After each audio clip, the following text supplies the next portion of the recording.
Hello, I'm Phil Smith, and C.S. Lewis wrote poetry.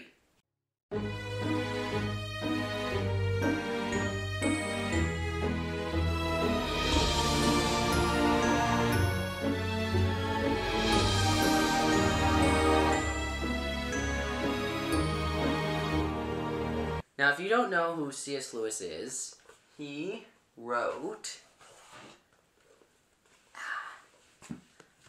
The Chronicles of Narnia, which you probably do know of. How could you not? Yeah. Here is the book on it. You can't read it. It's just on the spine. It says C.S. Lewis Poems. But to prove it, there it says, right there, C.S. Lewis Poems. It's an official book, edited by Walter Hooper, published by the Harcourt Brace and World Inc. 1964. Yeah. So, if you read the title on this video, you would have seen Narnia Poem, which, if you're very inquisitive as to what am I talking about, I literally mean it is a poem on Narnia. It's called The Narnian Suite, obviously, by C.S. Lewis. And it's real. In my hands. Right there. Showing you. So, in case you didn't know, yes, C.S. Lewis wrote poetry. I'm gonna read this. Because the minute I found this, I was like, this is awesome. I had no idea C.S. Lewis actually wrote a poem on Narnia. No idea. Anyways. See, Narnia Suite. March for the strings, kettle drums, and 63 dwarves. With plucking pizzicato and the prattle of the kettle drum, we're trotting into battle mid a clatter of accoutrement. Our beards are big as periwigs and trickle with opennecks.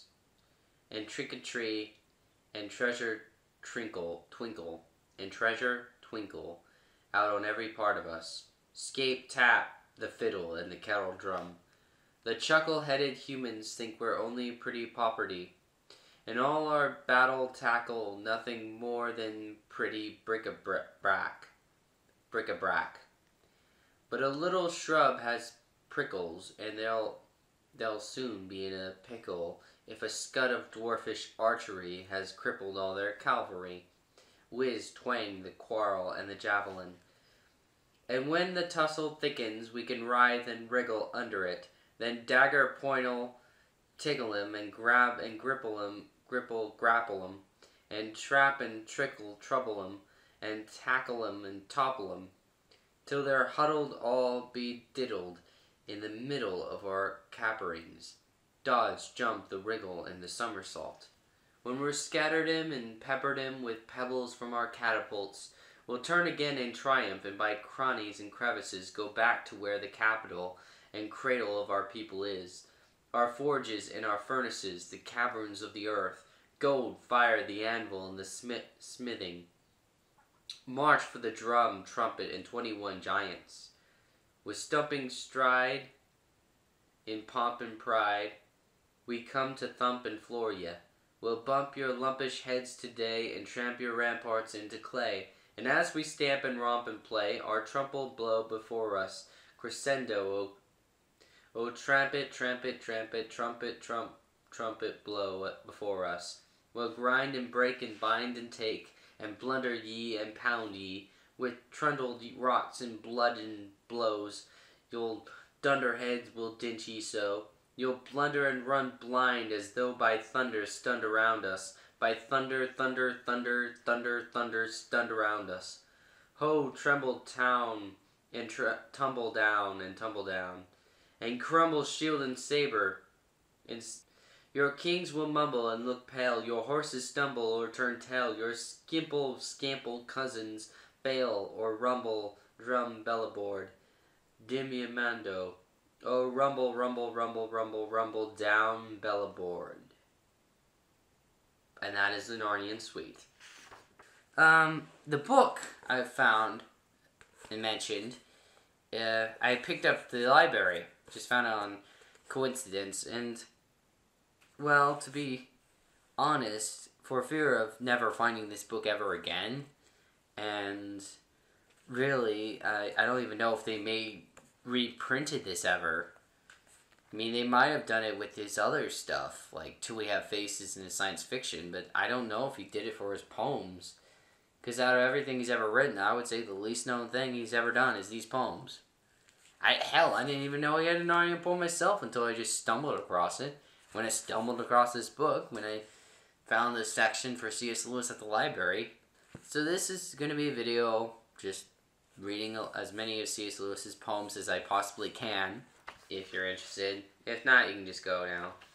If you're even watched this far, thanks. So, if you are going to watch this video, you really might want to get a drink or something to eat or something.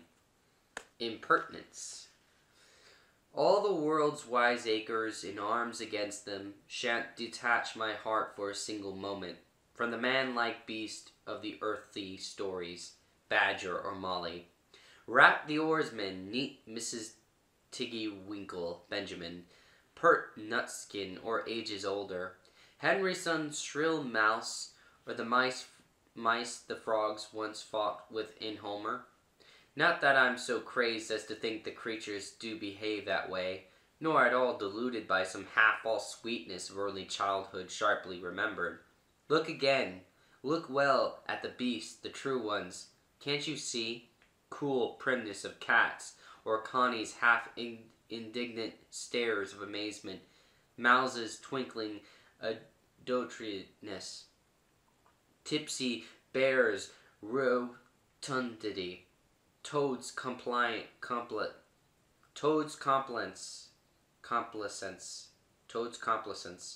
Why?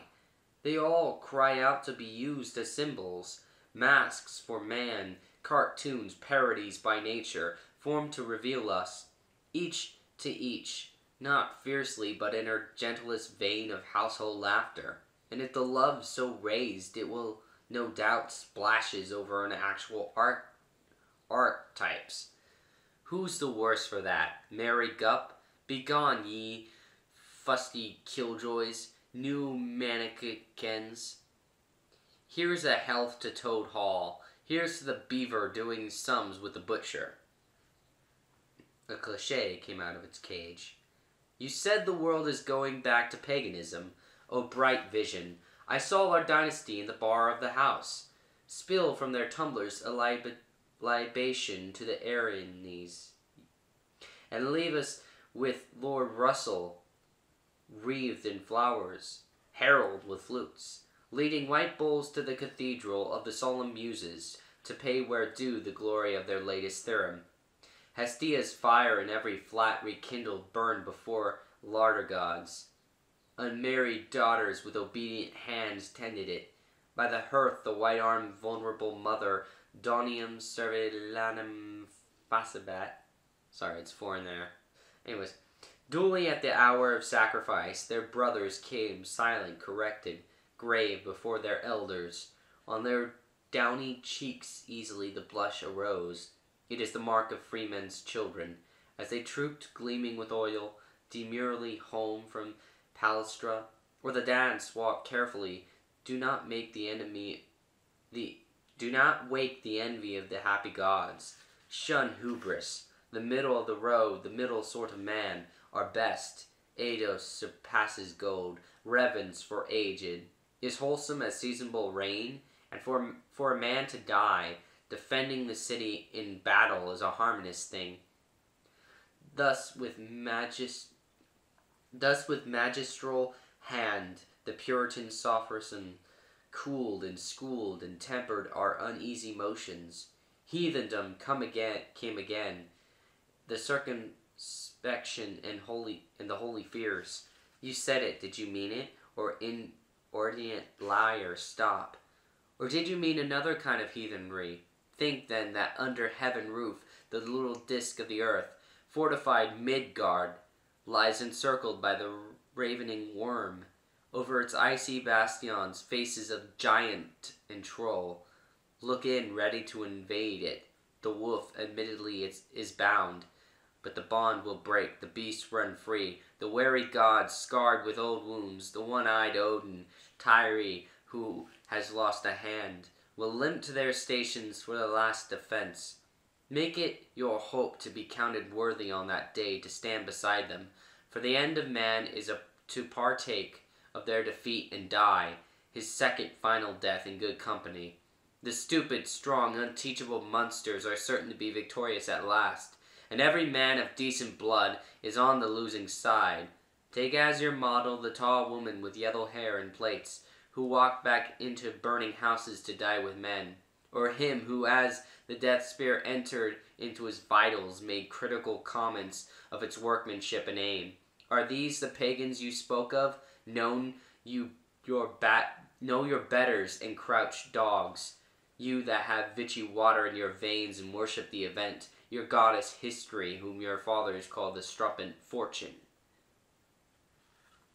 Pan's Purge. I dreamt that all the planning of preamatory humanity had crushed nature finally beneath the foot of man. Birth control and merriment, earth completely sterilized, bungalow and funfair had fulfilled our plan. But the lion and the unicorn were sighing at the funeral, crying at the funeral, sobbing at the funeral of the god Pan. And the elephant was crying, the pelican in his piety struck his feathered bosom till the blood ran, and howling at humanity, the aloe and the iguanodon, the bittern and the buffalo, their dirge began. But dangerously, suddenly, a strange ecstatic shuddering, a change that set me shuddering through all the wailful noises of the beast ran. No longer were they sorrowful, but stronger and more horrible. It had only been a rumor of the death of Pan. The scorpions and the manticores and the corpulent tartanulus were closing in around me, hissing, "Long live Pan!" And forth with rage unlimited, the north wind drew his scimitar. In wrath with raging scimitar, he came with sleet and shipwreck for doom of man. And now descending ravening, loud and large the avalanche, and after it the earthquake, was loosed upon man.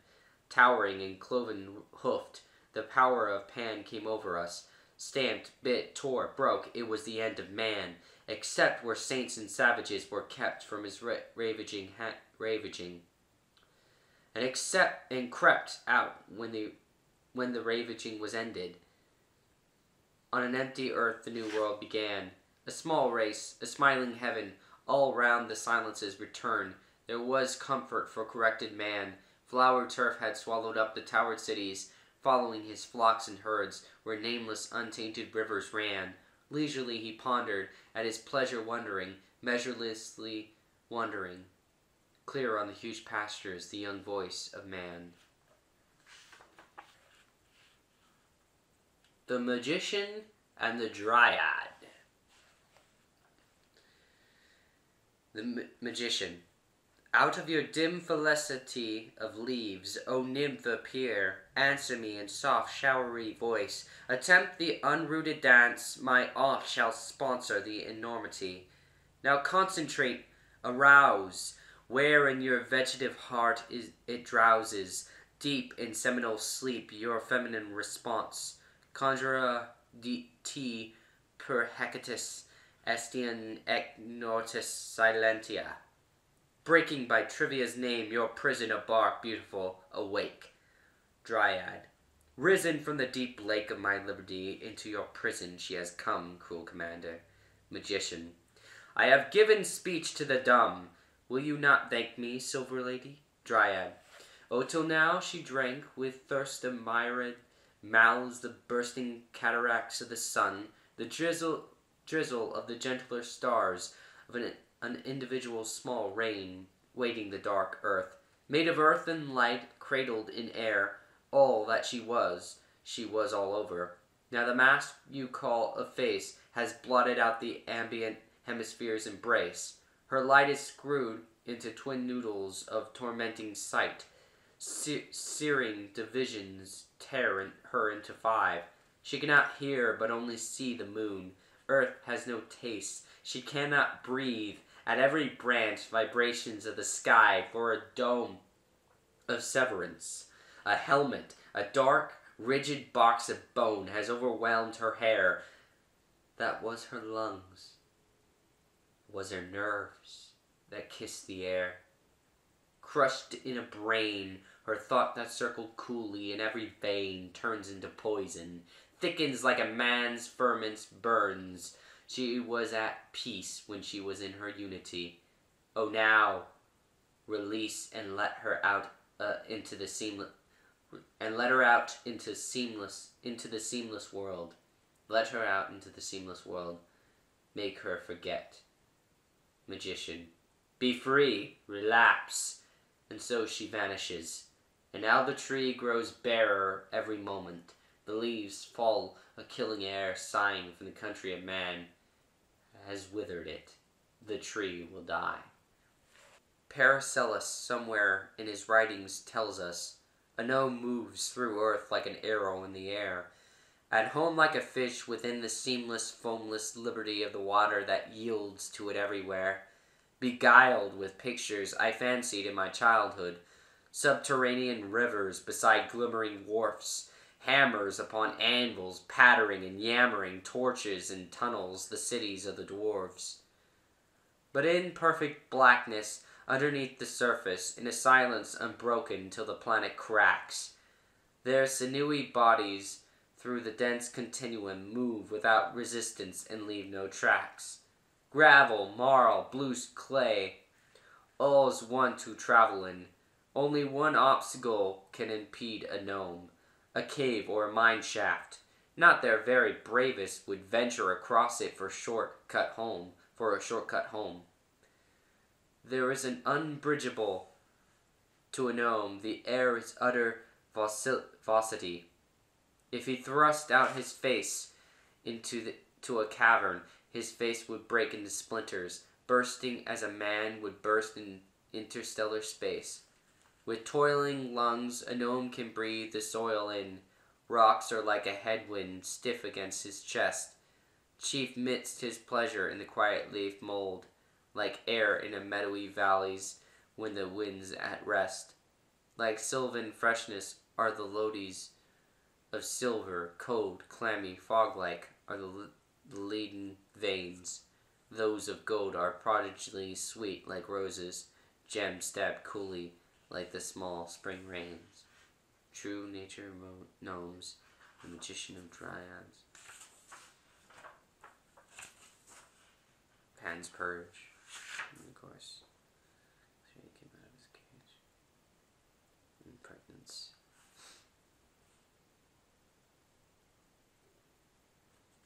The birth of language. How near his sires carrying fires must Mercury the planet run? What wave of heat must lave and beat that shining suburb of the sun, whose burning flings supernal things like spindrift from his stormy crown he throws and shakes in rosy flakes intelligible virtues down, and landing there the candent air a transformation on them brings, makes each a god of speech with rod, and wreathed in sandals fledged with wings. Due west the sun's behest so runs, they seek the wood where flames are trees, in crimson shade their limbs are laid, besides the pure quicksilver seas, where thick with notes of liquid throats, the forest melody leaps and runs, till night lets robe of lightless globe, with darkness and with distant suns. Awake they spring and shake the wing, and on the trees whose trunks are flames, they find like fruit with rind and root, and fronds of fire their proper names. They taste, they burn with haste, they burn with haste. They churn with upright plumes the sky's abyss, far, far below the arbor's glow where once they felt mercurial bliss. They ache and freeze through vacant seas of night. Their nimbleness and youth turns lean and frore. Their meaning more, their being less. Fact shrinks till truth. They reach this earth, there each has birth. Miraculous a word made breath. lucid and small for use in all man's daily needs, but dry like death, so dim below these symbols show, bonny and abstract, everyone, yet if true verse, but lift the curse, they feel in dreams their native sun. The planets. Lady Luna, in light canoe, by friths and shallows of fretted cloudland, cruises monthly with chrism of dews and drents of dream, a drizzling glamour, enchants us, the cheat, changing sometime a mind to madness, melancholy pale, bleached with glazing on her black countenance, orbed and ageless in earth's bosom, the shower of her rays, sharp feathered light, reaching downward ripened silver, forming and fashioning female brightness, metal maiden-like. Her moist circle its nearest earth, next beyond her, Mercury marches, madcap rover, patron of pilfers, pert quicksilver, his gaze begets, goblin mineral, merry multitude of meeting selves, same but sundered, from the soul's darkness with wreathed wand, words he marshals, guides and gathers them, gay bellwether of flocking fancies, his flint has struck the spark of speech from spirits tender, lord of language he leads forever the spangle and splendor, sport that mingles sound with senses in subtle pattern, words in wedlock and wedding also, of thing with thought. In the third region Venus voyages, but my voice falters, rude rhyme-making wrongs her beauty, whose breast and brow and her breath's sweetness bewitch the worlds, widespread the reign of her secret scepter, in the sea's caverns, in grass growing and grain bristling, flower unfolding and flesh longing, and shower falling sharp in April. The metal copper in mine reddens, with muffled brightness like muted gold. By her fingers formed, far beyond her the heavens' highway hums and trembles, drums and dindles, to the driven thunder of soul's chariot, whose sword of light hurts and humbles, beheld only of eagle's eye. When his arrow glances through mortal mind, mists are parted, and mild as morning the mellow wisdom breathes over the breast, broadening eastward, clear and cloudless, in a closed garden.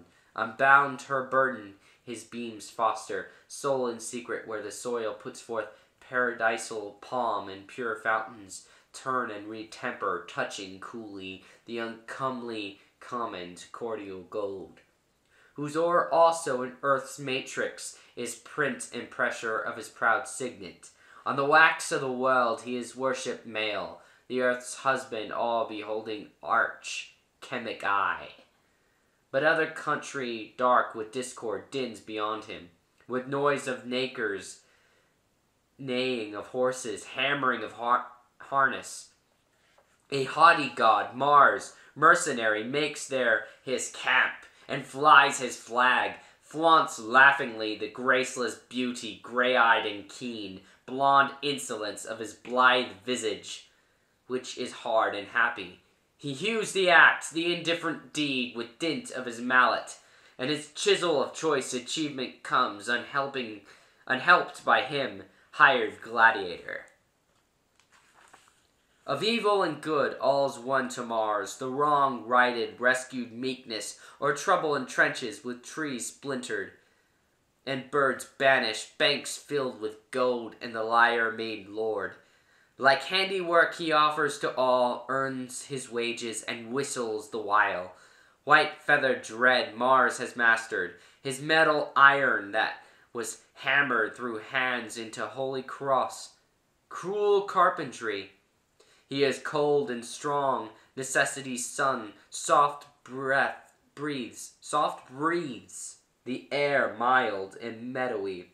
As we mount further, where rippled radiance rolls above us, moved with music, measureless the waves, joy and jubilee, it is Jove's orbit, filled and festal, faster turning with an ampler, the isles of Tintyrian traders, in trouble steering, came with cargoes, the Cornish treasure, that his ray ripens, of wrath ended, and woes mended, of winter past and guilt forgiven, and good fortune Jove his master, and his jocund revel, laughter of ladies, the lion-hearted, the myriad-minded, men like the gods, helps and heroes, helms of nations, just and gentle are Jove's children, work his wonders on his wide forehead, calm and kingly. No care darkens, nor wrath wrinkles, but righteous power and leisure and largesse, their loose splendors, have wrapped around him a rich mantle of ease and empire. Up far beyond goes Saturn, silent in the seventh region. The skirts of the sky, scant grows the light, sickly uncertain the sun's finger, daunted with darkness. Distance hurts us, and the vault severe of vast silence, where fancy fails us, and fair language and love leaves us, and light fails us, and Mars fails us, and the mirth of Jove is as tin tinkling. In tattered garment, weak with winters, he walks forever a weary way, wide round the heaven stooped and stumbling, with staff groping, the lord of lead. He is the last planet, old and ugly. His eyes, father's pale pestilence, pain of envy, remorse and murder, melancholy drink, for bane or blessing. Of bitter wisdom he pours for his people a perilous draught, that lip loves not. We leave all things to reach the rim of the round welkin, heaven's hermitage, high and lonely. Pinder's Song. Pinder stood with his chorus on the dancing floor. The stern poet uttered his dark glory. Light as a flight of tumbling birds was the dippling and soaring of his syllables, and the wheeling maze demure as virgins, young men of noble horses, of noble houses, trained and severe. Strongly as if it were a battle, and resolutely danced his ode, their faces rigid, but their limbs and garments flowed like water. Unless a god in secret helps the work, trouble and skill are unavailing, the laborious plotter's wages are oblivion. For a soul's weight is born with her, my wisdom is the birth of heaven. In heaven itself the everlasting gods dare not begin a feast or dance without the favor and assent of the grave charities. For gods and men are of one stock, and came of the same womb, though an utter separation is between them, and we are nothing while they're unshakable. Eternal floor is the firmament of bronze. They look down, they behold the isle of Delos far below, set like a star amid the deep blue world's level expanse. But we are tethered to hope that will promise anything without blushing. And the flower water of foreknowledge is far away beyond our reach. Therefore neither ashore nor in the hollow ships will any praise be given to an act on which the doer does not stake his life. At Pindus the glory of the Dorian spear burst into flower. And we live for a day. What are we? What are we not? A man is a dream about a shadow. Only when a brightness falls from heaven can human splendor expand and glow, and mortal days grow soft. Not even Cadmos threw a peer for gods, nor to Aeacid, Peleus was there allowed a perfect, whole, unslippery life. Though these were fortunate, men say beyond all human bonds, and heard the gold-drowned muses singing on their marriage day, over the mountain and to seven-gated Thebes the song drew near when deep dark-eyed Harmonia became Cadmos' bride, and Peleus took Nereid Thetis and had gods for guests. He also had sorrow afterwards for Achilles' sake, his son, and Cadmos weeping for his daughter, even though the father of the skies had lain in Selmius, desired bed and white embrace. Take the gods' favor when it comes, now from one quarter, now from another, the winged weathers ride above us. Not for long, if it grows heavy with goodness, will fortune remain good. Once over Lerna, a shower of snow turned into flakes of gold. Once following the doe at play it is, whose horns were chartered, no, charactered, yeah, charactered, no, chartered with gold. Heracles hunted far beyond the Ister till he found a land that lies at the other side of the north wind. And he stood gazing upon the trees of that country, but he was struck with sweet desire. But do not therefore imagine that ever you, by land or sea, will find the miraculous road into Hyperborean place. Of unattainable longing sour is the fruit, gritting madness.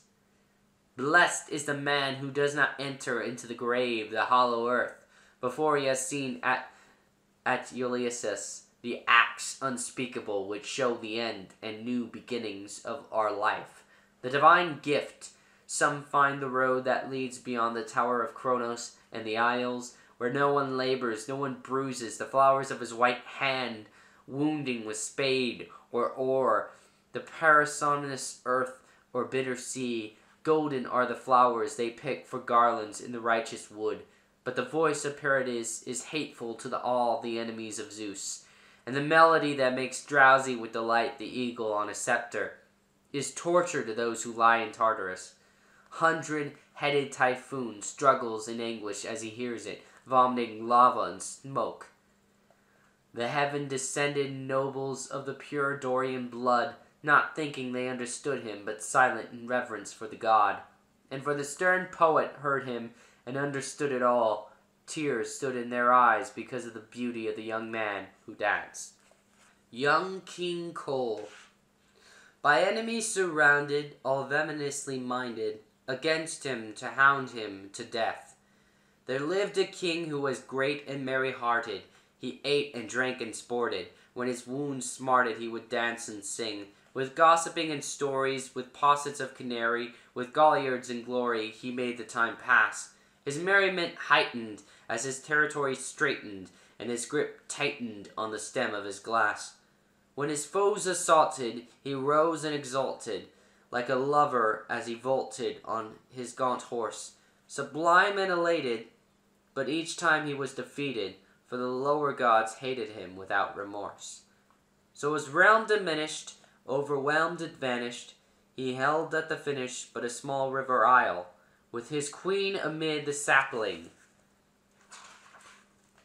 and the green rippling, with his fool and his chaplain held it for a while, till breathing anger the heathen in their hunger came with clangor to the river banks with their commissars and harlots, with their bombers and their hurlers of flame, with their snarling and the rattle of their tanks.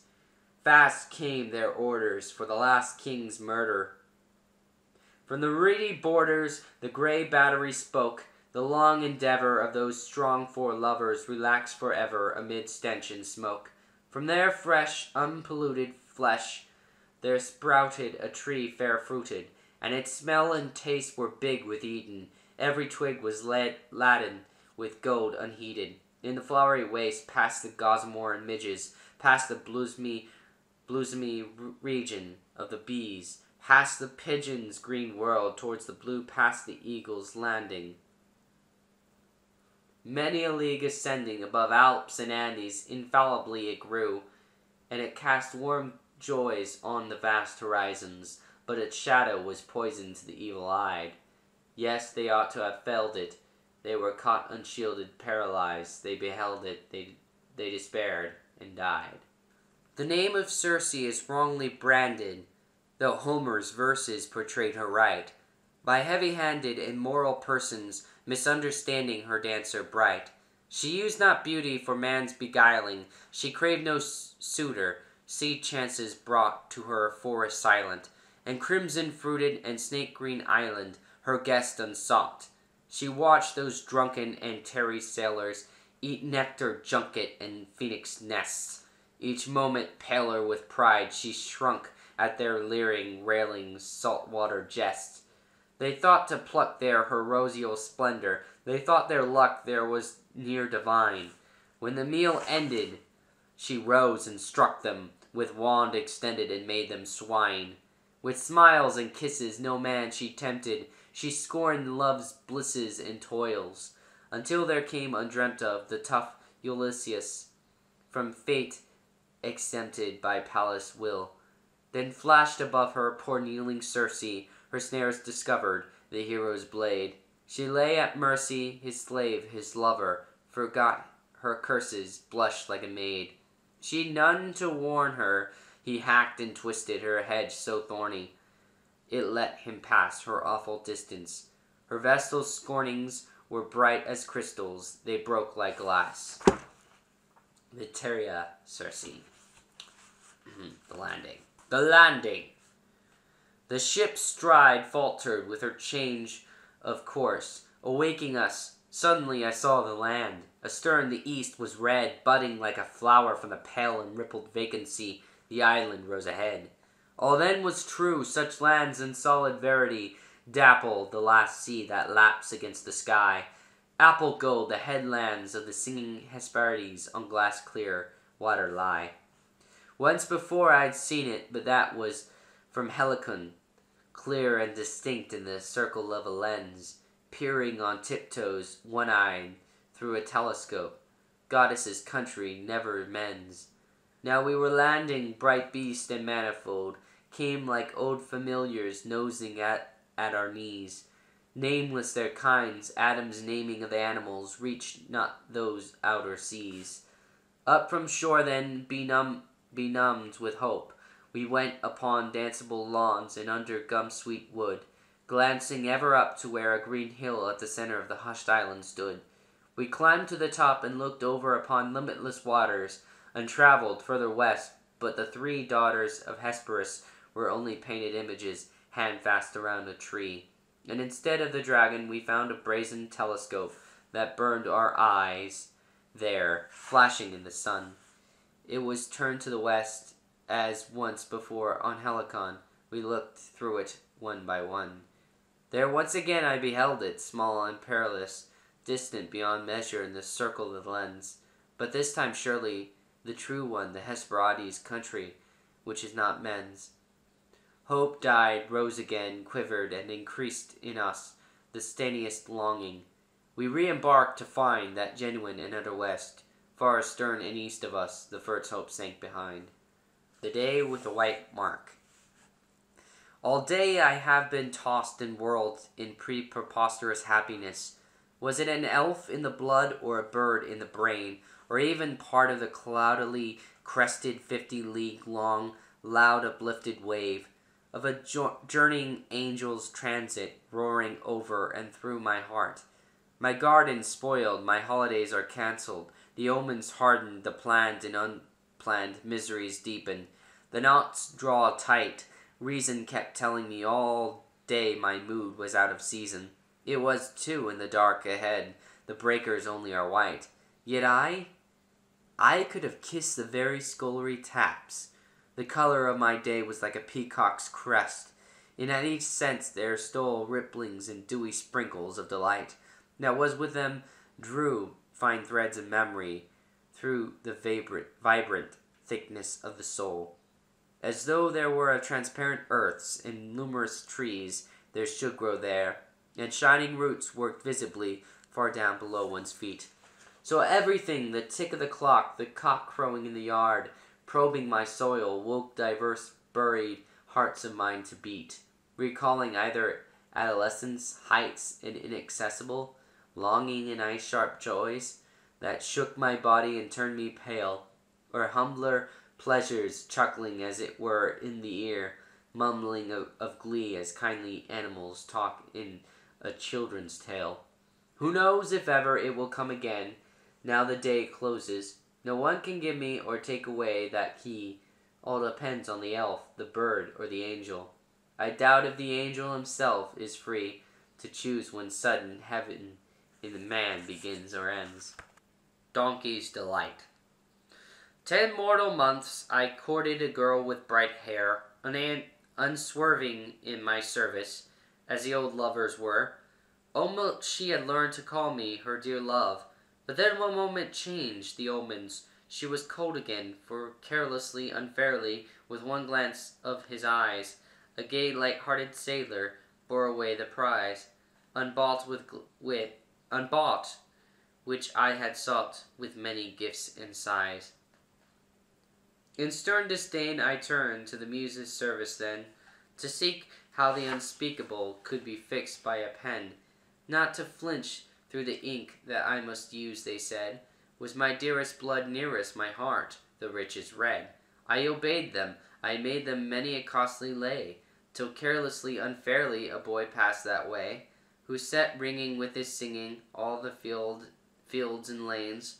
They gave him their favor, lost were all my pains. Then I passed to a master who was higher in repute, trusting to find justice at the world's root.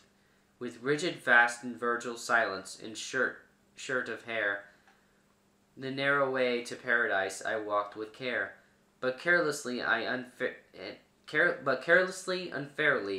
at the 11th hour there came, reckless and feckless, without a single claim, a daredevil, a never-do-well, who smelled of shag and gin. Before me, and far warmer was his welcome, he went in. I stood still in the chill of the great morning aghast. Then at last, oh, I was late learning.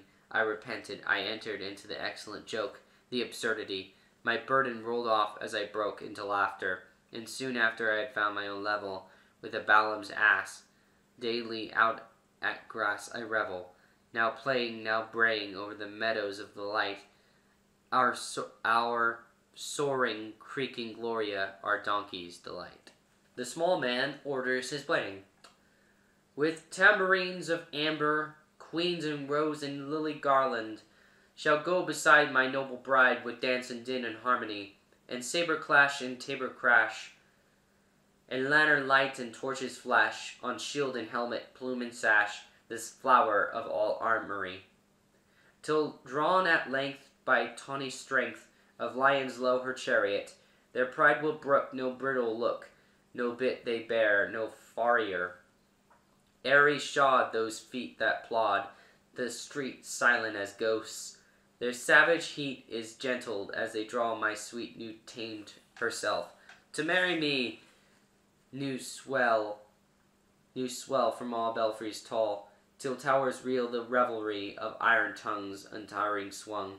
To booms and clangs of merriment, while some prepare with trumpet blare, before my gates to greet us there, when home we come, and everywhere let drum be rumbled steadily. Once in the roar and din no more are heard, the hot festivity and blazing dyes from gazing eyes these shadowy halls deliver her. Yet neither flute nor blither lute with pluck of amorous string but be mute, where happy maids their queen salute, and candle flames are quivering. With decent stealth over fleecy wealth of carpets tripping soberly, depart each maid, your part is played, and I to all her nobleness must mate my bare estate. How fair the whole room has become! The air burns as with incense everywhere, around, beneath, and over her. What flames before our chamber door shines in on love's security. Fiercer than day, its piercing ray pours round us unendurably.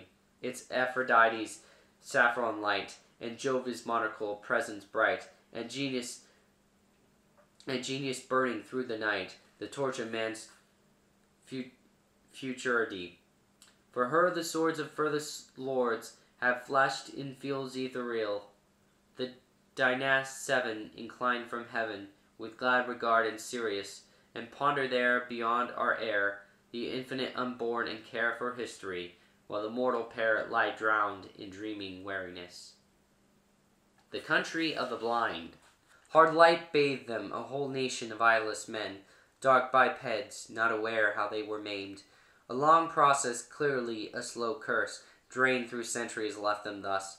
At some transitional stage, then, a luckless few, no doubt, must have had eyes after the up-to-date normal type had achieved snug darkness, safe from the guns of heaven, whose blind mouths would abuse words that belonged to their great-grandsires, unabashed talking of light in some unit, etiolated, fungal sense as a symbol of abstract thoughts.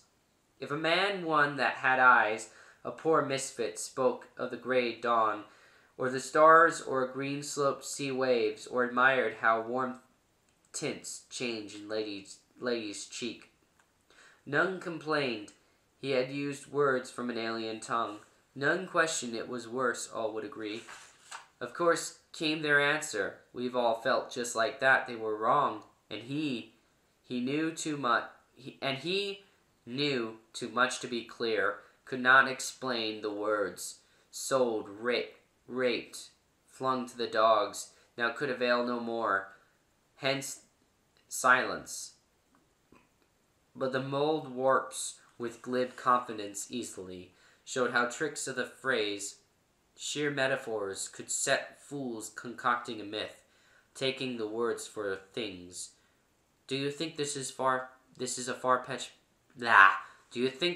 far-fetched picture? Go then about among men, now famous. Attempt speech on the truths that once, operatic, carved in divine forms, irremovable, dread but dear as a mountain mass, stood plain to the inward eye. On being human, on angelic minds, they say, by simple intelligence behold the forms of nature. They discern unerringly the archetypes, all the verities which mortals lack or indirectly learn. Transparent in primordial truth, unvarying pure earthness, the right stonehood from their clear high eminence are seen, unveiled, the seminal huge principles appear. The treeness of the tree they know, the meaning of the arboreal life, how from earth's salty lap the solar beam uplifts it, all the holiness enacted by leaves fall and rising sap. But never an angel knows the knife-edged severance of the sun from shadow where the trees begin, the blessed cool at every pore caressing us. An angel has no skin. They see the form of air, but mortals breathing it drink the whole summer down into the breast. The lavish pinks, the field new mown, the ravishing sea smells, the wood fire smoke, that whispers rest, the tremor on the rippled pool of memory, that from each smell in widening circles go. The pleasure and the pang, can angels measure it? An angel has no nose. The nourishing of life, and how it flourishes on death, and why they utterly know, but not the hill-born, earthly spring, the dark, cold bilberries, the ripe peach, from the southern wall, still hot, full-bellied tankards, foamy-topped, the Deliant's half-lyric lamb, a new loaf spillowy carves, nor pillage, nor the tingling taste of oranges. An angel has no nerves. For rich are they, I know, the senses' witchery guards us like air from heavens too big to see. Imminent death to man that barbed sublimity, a dazzling edge of beauty unsheathed, would be yet here within this tiny charmed interior, this parlor of the brain. Their maker shares their living man some secrets in a privacy forever ours, not theirs. The Saboteus. Pity hides in the woods, the years and tides, the earth, the bare moon, death and birth, the freezing skies, the sun, and the populous seas. Against her one and all are furiously incensed. They have clashed spears to drown the noise of her tears. They have wedded words still they cannot forget. Her faint noise in the wood destroys all, a soul-tormenting treason, threatening revolt. They beat with clamorous gongs and din with hammers to stun so light a noise. They fear if once pity were heard aloud in the strong city, topless towers would fall, engines stop. Horribly alarmed, they have levied their war and armed all natural things against her, from horns and stings, mandibles, claws and paws, and the human hand. From suns and ice like a dear pity runs, lest if she wept in peace while they slept. So they believe the slow descending stream would grow to a pool, spread, widen, and overflow, and creep forth from the wood, grown strong and deep. And they would wake at morning and find a lake, lapping against their walls, mining, sapping, patiently eating away the strong foundations of the towers of pain. rising an inch in an hour, till the compassionate water would ripple and plash far overhead, and the powers lay drowned and dead. Below, sharing the dark with shark and squid, and the forgotten shapes of rotting wheels. Therefore they woke destruction against her, and invoked the needs of the sum of things, and the coming race, and the claims of order. Though all the holiest names know in our hearts, they even included our own. The Adam Unparadised. Faltering with bowed heads, our altered parents slowly descended from their holy hill, all their good fortune left behind and done with, out through one-way pass. Into the dangerous world, these strange countries, no rumor in Eden had reached the human pair, of things not men yet half like men, that wandered the earth beyond its walls.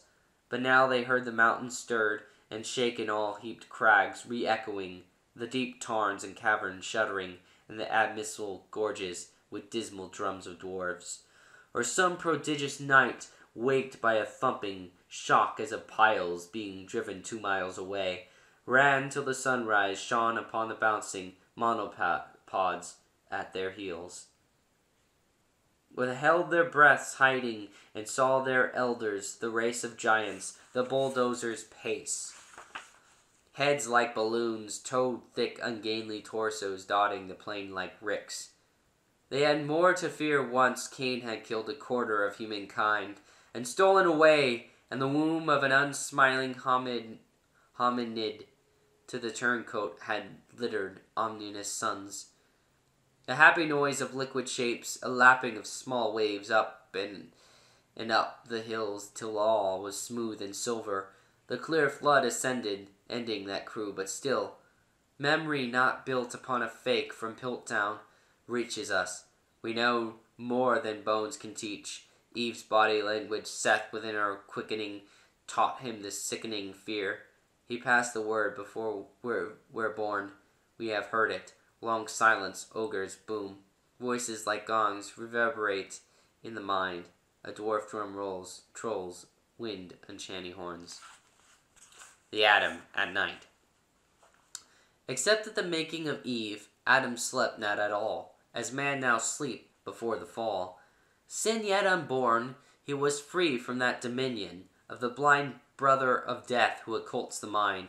Instead, when stars in twilight had him to bed, and the dutiful owl, whirring over Eden, had hooted a warning to the other beasts to be hushed till morning, and curbed their plays that man should be undisturbed, he would lie relaxed enormous under a sky, starry as never since. He would set ajar the door of his mind, into him thoughts would pour, others than days. He rejoined earth, his mother. He melted into her nature.